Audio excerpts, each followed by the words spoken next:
hello, and welcome to Hello Chaos, the weekly podcast exploring the messy and chaotic lives and minds of founders, entrepreneurs, and innovators. Today, our guest is Emily Guarnotta. She is a clinical psychologist and co-founder of Phoenix Health. Welcome to Hello Chaos, Emily. I appreciate you being on our podcast today. Hi, Jennifer. Thank you for having me. Well, just start us out and just get everybody a baseline of what is Phoenix Health and how did you get started in this crazy mess of being a founder? Sure. So, like you mentioned, I'm a psychologist and I specialize in maternal mental health. It's also called perinatal mental health. So I've had a lot of interest in working with families that are dealing with everything from infertility to pregnancy, stress, to postpartum mental health conditions, to pregnancy loss.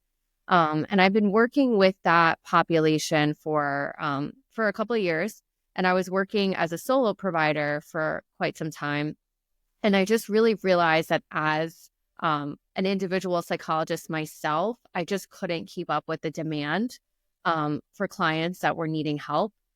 And it got to a point where I said there has to be kind of a better way to navigate this whole thing and make a greater impact and allow more clients access to care.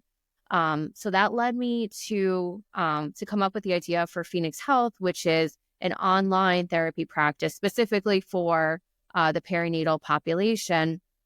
And our goal is really to make our services really easy to access, accessible, and affordable. So our practice is scalable so that we can work in different states and see clients across the country. That's fantastic. Yeah. And especially, have you seen a rise since post COVID of people seeking mental health or because you focused in more women's health and perinatal, has that always been kind of a trend to help um, women and families? Yeah, it was kind of interesting. When COVID happened in 2020, there was a dry spell for about a month there, I'd say in March and April 2020. And then probably towards the end of April, there was such a large demand. I think people were really struggling at that time. And for a little bit, they weren't sure, is this just going to pass? I'm not so quite sure about the telehealth thing, if I'm comfortable with that. And then by the end of April, I think a lot of people were really at the end of their ropes, and that I really saw a large demand at that time. And it's been pretty steady. Pretty steady growth ever since. Yeah. So, what have you discovered about yourself in your journey of starting a business, founding a business? And you said you're a co-founder, so that means you have a partner too. Yeah. I So, do. Yeah. how was that? How did you choose the partner? How did that experience go? Yeah, I actually went through one of those co-founder match networks. Whoa, Yeah. I have not heard of that. Yeah, Really? I don't think a like lot of people know about that. Tell us about that. yeah. I honestly the specific names I can't remember off the top of my head, but there are several out there where they're basically you can like put up a profile kind of saying if you have a business idea or if you're open to ideas and share a little bit about what you're looking for in a co-founder. And I've heard actually a lot of people not really having the greatest success on these platforms, but I think there are a couple of really great matches that come out of them. And I found my co-founder, I probably met with like maybe 4 or 5 people, and I found him and I just like knew he was kind of the one because we really had complementary skill sets where he's not a clinician like I am. He has a tech and finance background, but he really has an appreciation for mental health, and he's worked in the mental health space in the past. So he brings in that understanding and compassion, but he's much more well-versed in technology and Yeah. the financial aspect of the The business. operations part of it. Yeah. Yeah. So in that sense, we're really a good match. Um, I have to say that was actually, it kind of happened pretty organically. Um, but going from, being a psychologist, mental health to like now being an entrepreneur too, it's been kind of a weird thing. Yeah. doesn't always feel like those two things go together, really and neatly with a bow Mhm. around it. That's right. Um, I feel like I've really learned that, well, I've really stepped out of my comfort zone. I mean, Yeah. I'm someone that's has always just been pretty introverted. So the idea of cold calling and Yeah. reaching out and putting myself out there was never something that I was comfortable doing, but I've just pushed myself to do it. So That's kind of right. like seeing myself be able to push beyond my limits has been a really nice surprise. Yeah, I think some of the best advice the year I started the business, somebody was like, "Get comfortable with being uncomfortable." Because every day you're gonna walk into something that you've not ever done, you've gotta step in and do it, you're gonna wear a hat that you've never had to wear a hat before, um, and I'm an introvert too, it's like you're gonna have to stretch yourself, in Yeah. order to really, grow a company, but also, scale a company, all that. It's takes some brain sweat for sure. Um, so if you if well, let me go back. What what would have been the most rewarding part of starting the company? What's been the most rewarding part of since you founded Phoenix Health? Definitely the impact on the clients. I would say just being able to see that we have been able to have a greater impact than I was able to have as a solo provider has been really, really nice. And being able to offer the affordable care. So we do take insurance. And a lot of practices, which I totally understand, are struggling to continue to take insurance because it's a very difficult system to navigate. So we work really hard to be able to take insurance so that people who wouldn't have access to out of pocket care can get care with us. And I would just say personally, it's been really rewarding to see myself be able to push out of my comfort zone and do things that I never thought that I would be able to do. And your co-founder, I mean, how when you guys sat down, did you guys have to go, okay, this is how we want to work together? Do you guys have like regular meetings? Like um how do you guys operate? Especially with this like, it's kind of like a matchmaking. It's not like you guys grew up together, you know what I mean? Like a lot of co-founders are they've known each other, but this is so unusual and I'm fascinated by um really understanding like how that works and how are you making it work and continue to work. Yeah, we do have 2 standing meetings every week, where we go over our tasks and review everything. Um, and then we have check-ins periodically throughout the week, but those 2 standing meetings are really, really important.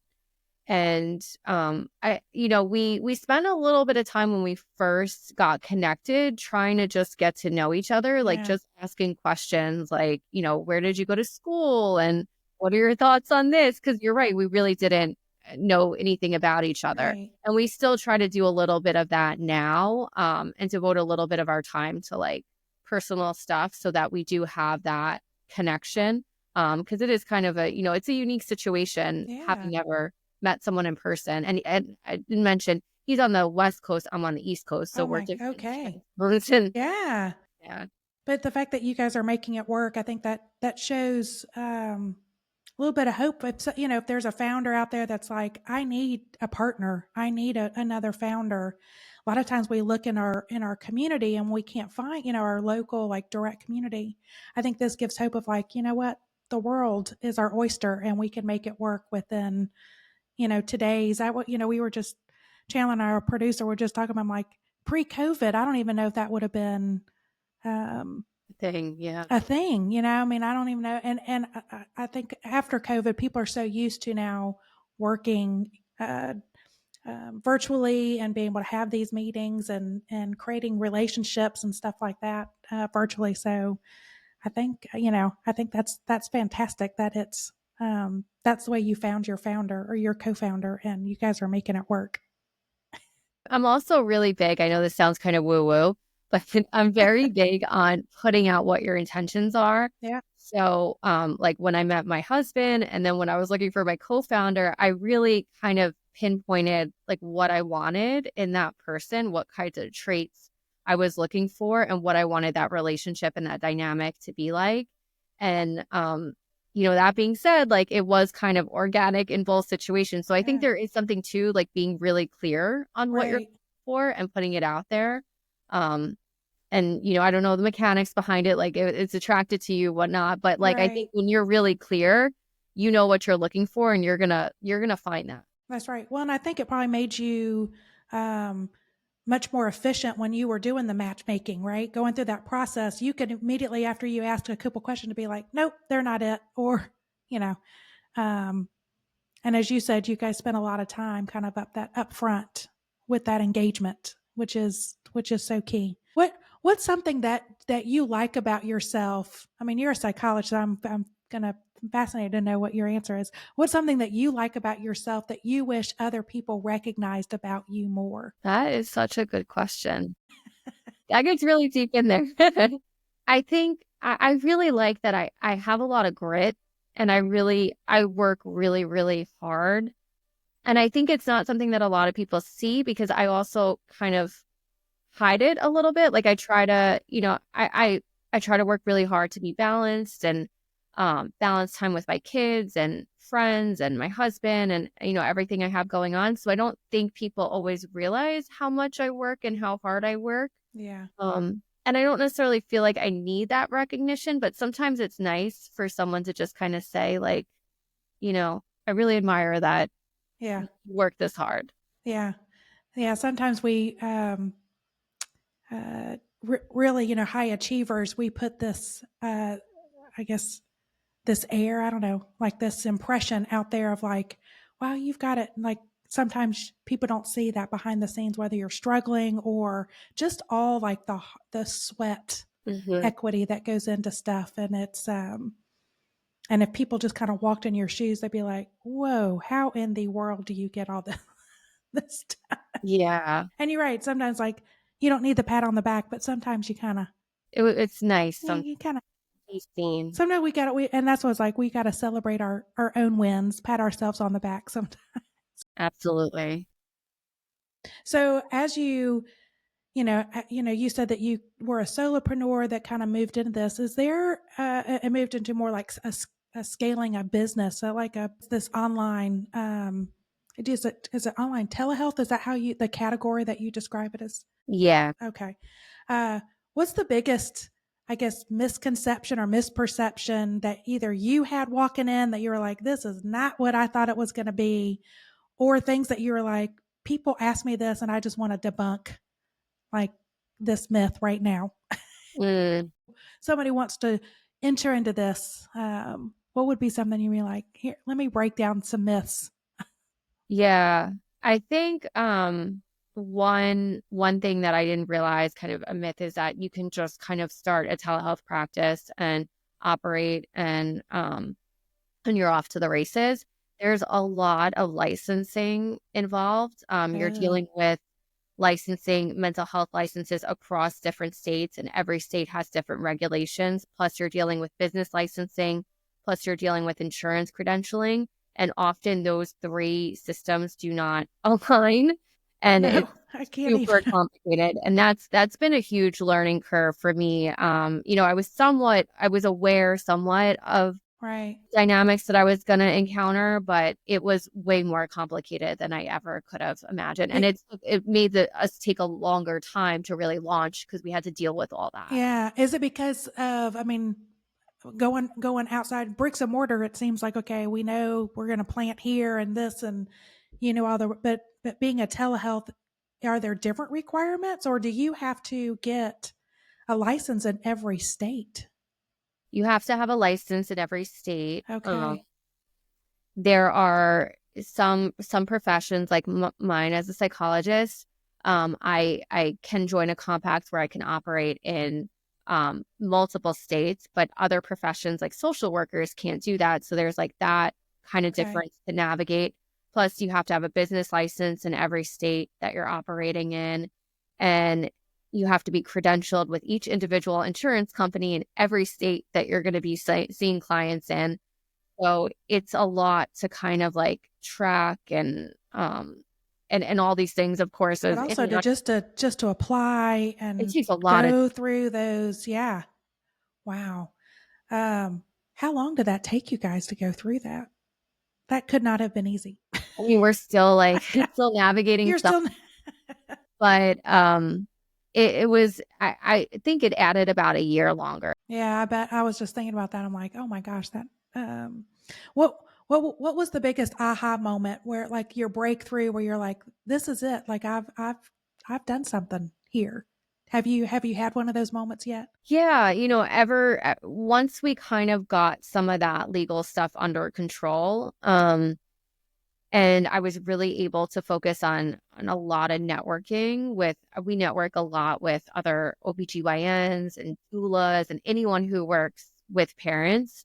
That was kind of the aha moment of everyone I spoke to was really excited about what we were doing. And that's when I really realized like we really have something here. Like these people who work are on the ground with our clients, really see a need for this. And that's kind of when things started. Our biggest supporters have really been other healthcare providers Yeah. that So send their patients to us. that ecosystem has been like, okay, you guys filled a gap. You Yeah, recognized the gap and they validated the gap is there. And you were exactly. like, what's been the most, other than the regulation and stuff, now that you've kind of been up and running, what's been the most significant challenge that you faced? Kind of like the oh shit of like, oh no, what have we done? Oh, that's a good question. Um, I think sometimes just the challenges are really again the networking. Although I've grown to love it, it's definitely really out of my comfort zone, and I have to kind of like pump myself up to be Yeah, able to make cold calls and talk to people. And it's definitely gotten easier, but I would say that that's still a challenge for me because it's just so uncomfortable. It's so kind right. of natural for me. Have you learned, is there any like discipline or ritual or routine that you have learned to pump yourself up or to end like, or just to even structure your day to go, look, I just got to get through, I'm going to do these, once a week during this block of time and I'm just going to knock it out. Like, is there any tricks? I do try to set goals for myself. Like I'll say I want to cold call 3 people today. And that's Okay. been helpful because then it's not super overwhelming and Right. open-ended. And then just trying to get it done right away. I think they call that eat the frog. Yeah. Yeah. Yeah. Yeah. So just try to do that tougher task right away, get it done so you can move on with your day. Because if you put it off and wait till the Oh, it's last, an energy sucker. Yeah. it really is. You're going to feel so good once you get that done and you can move on. That's right. Check the box, get it done. Um, is there a moment, like if you look back on into your journey, your path, is there a moment that really has shaped you to who you are today? Like that grit, that gumption, that hey, I'm going to just go out on my own and do this. I mean, what sparked all that? Yeah, I think when I became a mom myself, I was working. I had started my practice. I was doing it part time, and then I was working for an organization part time as well. And I really realized after I had my first, and then after I had my second child, that working for someone else just wasn't working with my lifestyle. I really needed that flexibility of being able to shape my own hours and just have that kind of control over my life. And that I think that was really the moment where I was like, I have to do this. And I held on, I think, longer than I would have liked to. And I really liked working with other people. I liked working on a team in a brick and mortar. But it just got to the point where it was causing more stress. And I had to really pull the cord and say, like, Yeah. I need to go fully on my own now. And look at you now. Would Yeah, you ever go back? I would not. No. I think once you get a taste of it, I You're mean, like, I don't know if I met an entrepreneur that's gone back. mm-mm, no, it'd be hard. And some go back because they recognized entrepreneurship isn't for them. Yeah. because it's not for everybody. It's because I know I've kind of had those moments of, could I be an employee again, like of somebody else? Be so hard. I don't know. I don't know. Or I would be like, ooh, I'd be the best employee. Because I would fill every gap that person might need. Um, so how do you deal, I mean, with stress and challenges and, are there disciplines that you've kind of incorporated into your life as you become a founder and taken on that weight? Yeah, I've always really prioritized my health, physical and mental. And I've just made those non-negotiables for me. So exercise is something that's like super important to me. Getting enough sleep, eating well, and meditating every day at least for about 10 minutes and doing 5 minutes of stretching in the morning. So I have a morning routine before my kids wake up that's really sets me up for the day. And then I just put, I schedule in my exercise into my calendar. So I Okay. know I'm doing it at this day, this time, and it's just non-negotiable. Right. Oh, that's good. What do you think, what do you think our listeners would be, or I would be surprised to find out about you that's not on your resume? It's not on LinkedIn.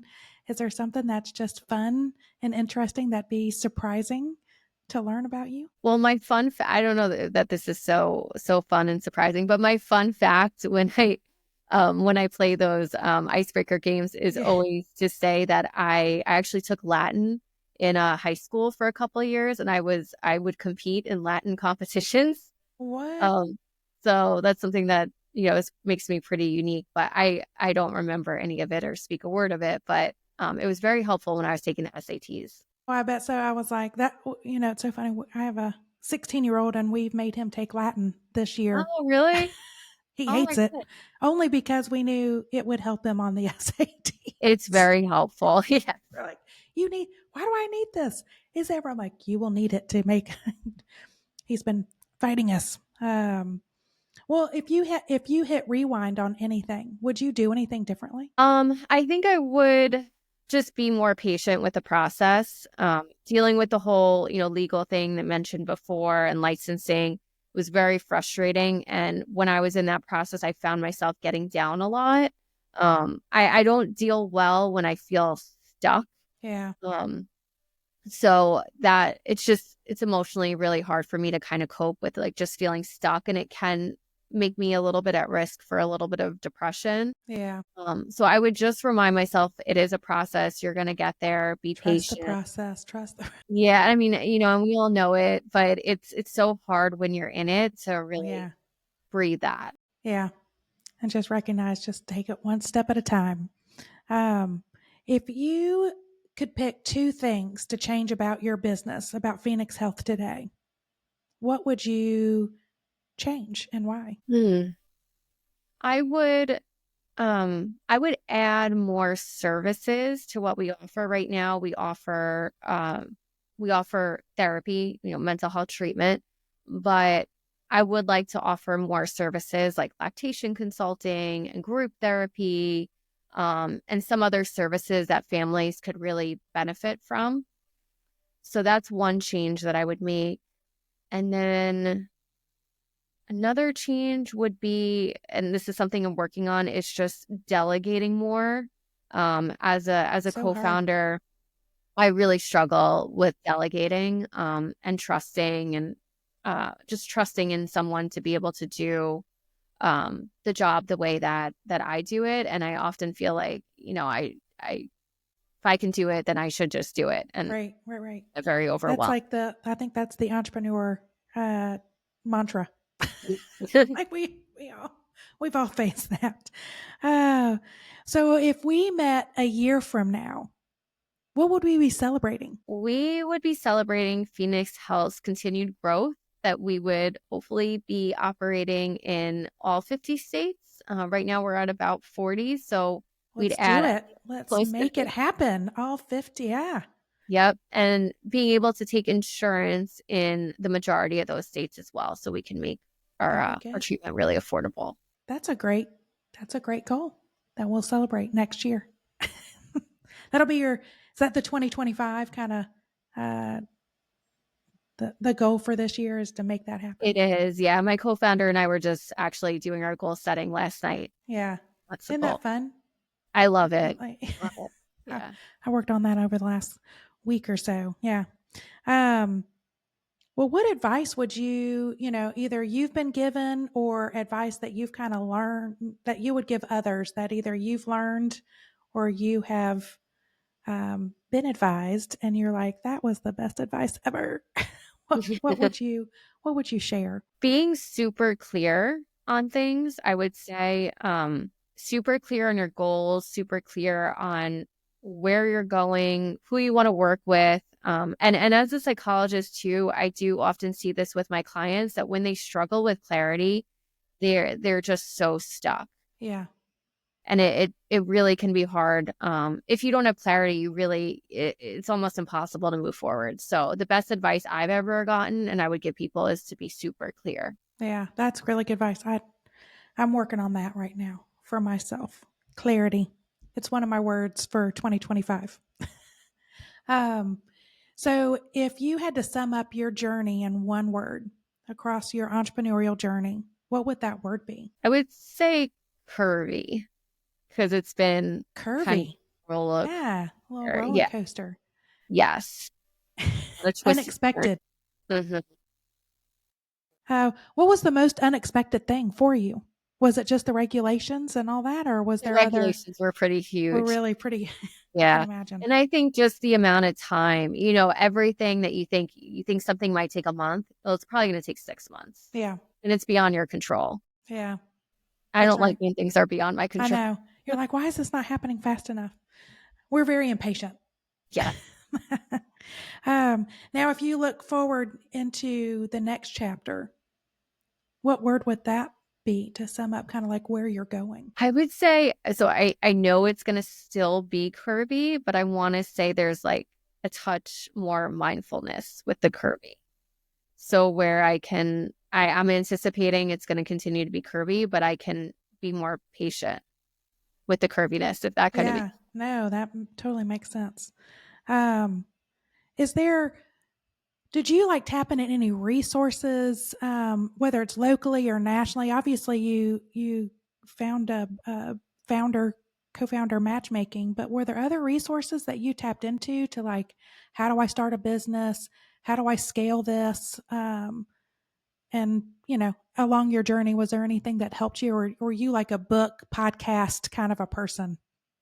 I'm definitely a book and podcast person. I will listen and read it all and soak it up. I think you can get so much valuable information Yeah. from other people who have been there. I also I do have a mentor through SCORE, Okay. the small business. Yeah. And a lot of people don't realize that there's a SCORE office in every single community, and Mhm. it's free It's completely and free. completely free. Yeah. And it's just great to have someone who's there with you on your journey that you can bounce ideas off of. They can give you feedback, and they're really they're your cheerleader too. Yeah.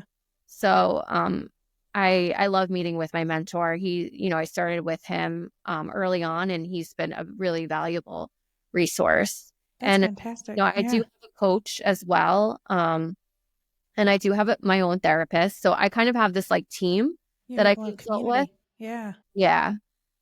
So that's been really How helpful. did you find your coach? That's a good question. I think she might have put a post on LinkedIn. Really? Yeah, and she works specifically with moms, so that really attracted me to her because I wanted to work with someone who could help me with business, but also understood the motherhood piece since I have Right. two children. And Um, they were what, relatively young then when you started the company. yeah, Yeah. yeah, they were. So they're 4 and 6 now. So we've been doing this going into our third years. Yeah. Yeah, So they were little. they were little. Yeah. Yeah. No one prepares you for that balance. No, and I think, something that I struggle with too is sometimes, I said I love podcasts and I love reading, but it's hard for me to relate to someone who owns a business and doesn't have children just because it's a very different you have to approach it very differently. Yeah. So when I find someone that's a parent and an entrepreneur, it's like I want to pick their brain all day long. That's right. That's right. Because it's a different, I don't know, that it's a You have different to relationship. work with. Like, yeah, there's like a whole different layer of stress, when you're not just planning the business calendar and goals and objectives and monitoring. I mean, I was managing 6 calendars and, with family and the kids. And I think it's just a level people don't really understand. And You have a lot less time to work with, so you have to be yeah, really strategic. very, very strategic.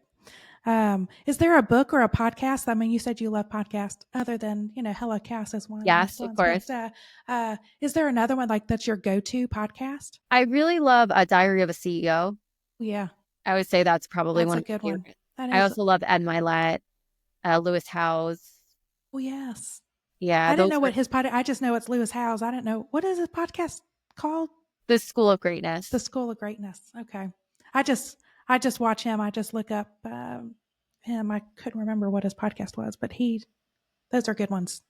Yeah. Yeah, those are definitely, they're always top on my playlist. Do you have some that are in your clinical psychology kind of realm, or do you kind of tend to listen to ones that are more business, entrepreneur, I tend mompreneur? to read more mental health psychology, but I tend to listen to more business, entrepreneur, and Yeah. spiritual.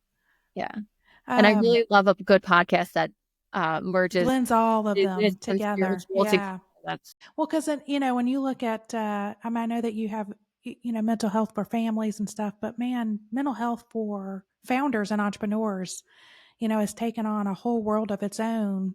Pre-COVID, it was, no one really talked about it, but the suicide rate among founders and entrepreneurs was like higher than normal. Now I think post get more mental health, more, awareness. People are talking about it, normalizing the stress. Everyone's, that's why we started the company and the podcast was really to support other entrepreneurs to find a community, find resources, being able to talk about things of like you're not alone when you think about things like that, or you're stressed, you're not alone in that. So um, I think it's good to build that community.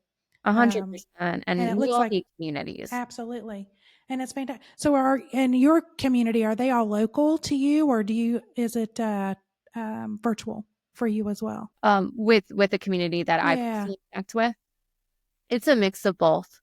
So some are virtual. My mentors, local, so we meet at at the local Panera Bread. But my therapist and my coach are all virtual. that's kind of nice. You can just are they on your own time zone? One is and one isn't. I'm the worst with time zones. Oh my gosh. You would think I would have it down pat, but I make mistakes all day long. You're like, what time am I in? Where are you located? Um, is there okay? So coming from a psychologist perspective, I mean, you've given some really good advice. What's another just really good piece of advice that you'd like to leave other founders? I would say, I mean, this is really cliche, but I really wholeheartedly believe it is really get comfortable with being uncomfortable and don't be afraid of failure because like we all encounter failure. That's right. That's right. I said this on another podcast. I was, I used to say I fail up or I fail forward.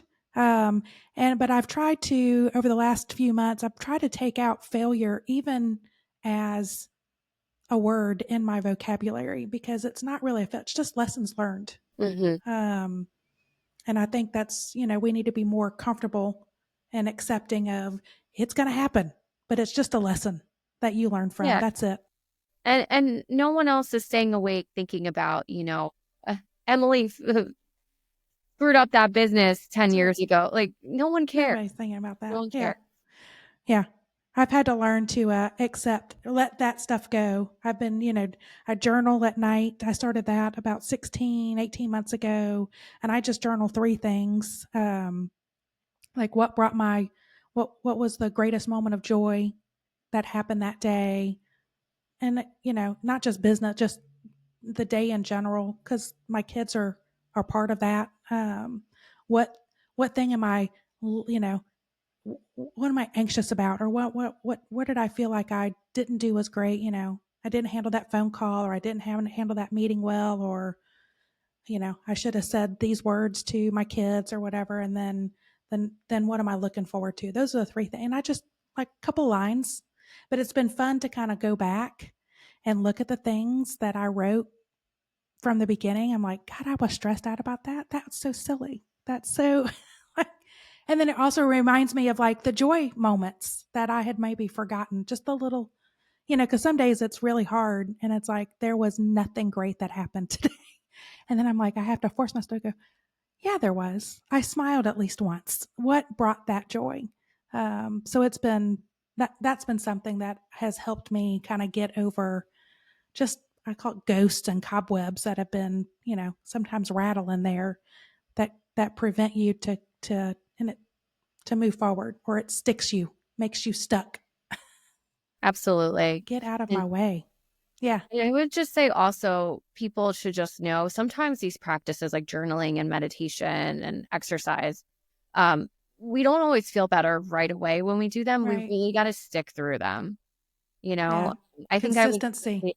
yeah, I Yeah. meditated for like years before I ever felt like it had any of an impact or I stopped dreading having to do it every, Right. but you will wake up one day and realize, oh, wow, like this practice has really helped me and I'm so much less anxious or I'm so, Right. less overwhelmed Yeah. with Yeah. it. It took about 6 months for me to kind of go, oh, this is like, because, it takes what, 21 days to form a habit, or, but once you start doing after a couple months, you're like, oh, I need to do it. Like, and then it became, oh, I really, when I look back on it, I'm like, oh, this is helping. Yeah.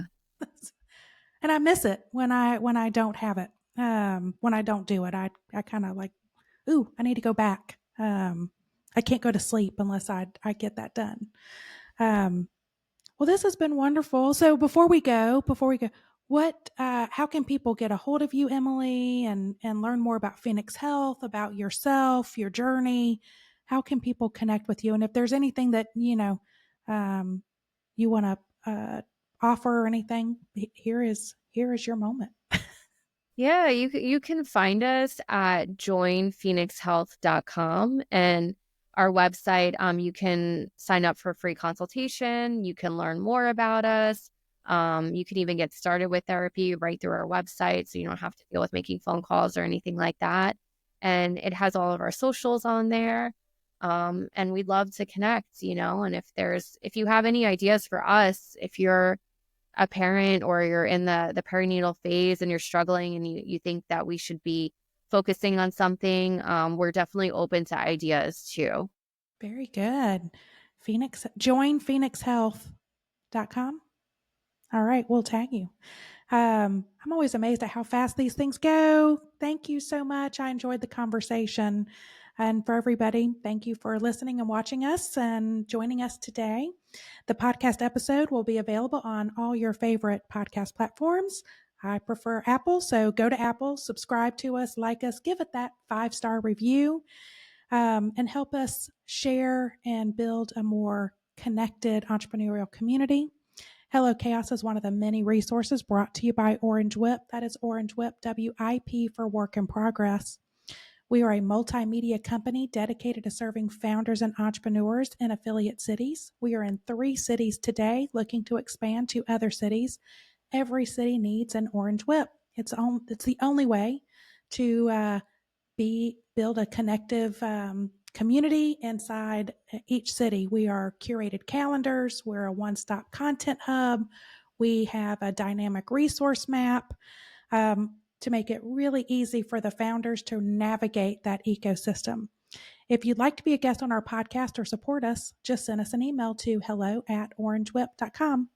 Thank you for tuning in to Hello Chaos. It is where AHA meets oh shit, and we will see you again next week.